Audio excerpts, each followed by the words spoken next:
In episode 2, we will not be talking about food, but food safety. To make sure when you're cooking in your kitchen, it is safe. The most important things if you're working in a professional kitchen or even just at your home kitchen is to make sure your food is safe to eat and the stuff that you use is also safe, that you're not cross-contaminating. So let me show you some of the tools that I like to use to make sure I cook safely.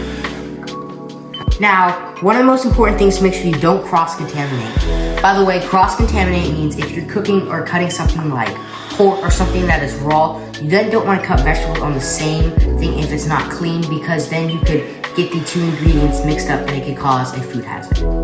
Now, one of the most important things is to make sure you wash your hands before cooking, in between cooking, and even after. So what I like to do is get the water to a nice temperature. The warm helps kill bacteria, and you can first get your hands wet. I personally like to do it because it helps with the soap, and just using a circular motion like this helps you get bubbles. Now, if you're going fast, you go like this and wash off your hands like this, making sure that there's no bacteria that can cross-contaminate. People use like a cloth towel, and that's all right, but it could be kind of dangerous. So in professional kitchens, they prefer you use things like paper towels.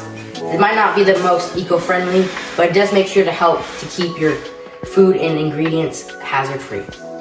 Now, it might seem like a boring lesson, but this is really critical to make sure if you're ever cooking for your friends, it's still safe environment. So this is actually a microcloth and thieves, which I talked about earlier. And let's say you just cut something, you can spray it like this and simply just wipe it off to make sure that the kitchen you're using is clean and able to be safe. This is a chef's most useful tool, or one of the most useful. It is a thermometer. It helps make sure your meat is killed off any bad bacteria which contaminate your food. Now this right here is especially my favorite because it makes sure that all your meat is getting up to the right temperature. Now to make sure it's up to temp and make sure it's safe is put in the thickest part of whatever you're cooking. This is gonna give you an accurate reading. And don't just put it in real quickly and take it out.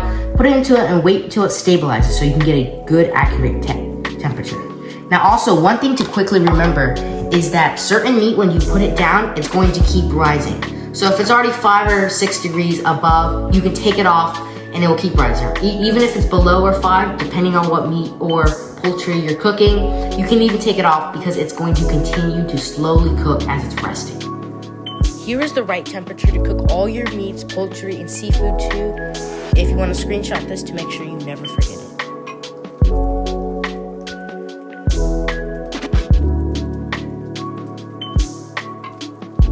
That's it, guys, to make sure you have a clean, perfect environment, and also make sure that you are being safe when you're cooking.